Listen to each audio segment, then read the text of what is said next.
বাংলাদেশ জামায়াত ইসলামী কেন্দ্র ঘোষিত কর্মসূচি অংশ হিসেবে জুলাই জাতীয় সনদের ভিত্তিতে আগামী ফেব্রুয়ারিতে জাতীয় সংসদ নির্বাচন আয়োজনসহ ৫ দফা দাবিতে মুন্সিগঞ্জ গজারিয়া উপজেলার জামায়াত ইসলামী সমাবেশ ও বিক্ষোভ মিছিল করে। শুক্রবার বিকেল ৩টায় উপজেলা ববেরচর ইউনিয়নের ববেরচর বাসস্ট্যান্ড এলাকায় এই সমাবেশ অনুষ্ঠিত হয়।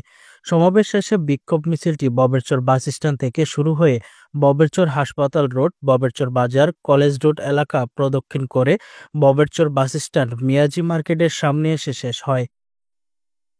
সমাবেশে সভাপতিত্ব করেন মুন্সিগঞ্জ জেলা জামায়াত ইসলামের শুরা সদস্য ও গজারিয়া উপজেলার জামায়াতের আমির মাওলানা নূরে আলম। প্রধান অতিথি হিসেবে উপস্থিত ছিলেন জেলার কর্মপরিষদ সদস্য আরশাদ আলী ডালি। বিশেষ অতিথি হিসেবে উপস্থিত ছিলেন জামায়াত মনোনীত মুন্সিগঞ্জ ৩ আসনের সংসদ সদস্য প্রার্থী প্রফেসর আবু ইউসুফ, জেলা জামায়াতের শুরা সদস্য জনাব শাহজাহান সরকার, বাংলাদেশ প্রাথমিক শিক্ষক পরিষদ মুন্সিগঞ্জ জেলা শাখার সভাপতি জনাব সুরুজ মাস্টার।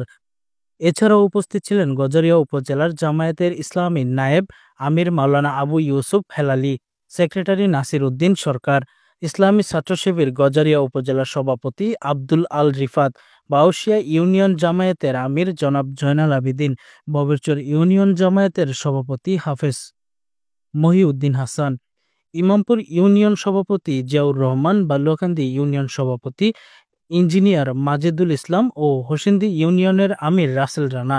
সমাবেশ ও বিক্ষোভ মিছিলে উপজেলার জামায়াতের ইসলামের সর্বস্তরের নেতাকর্মীরা স্বতঃস্ফূর্তভাবে অংশগ্রহণ করেন। Desk report, news 17 TV.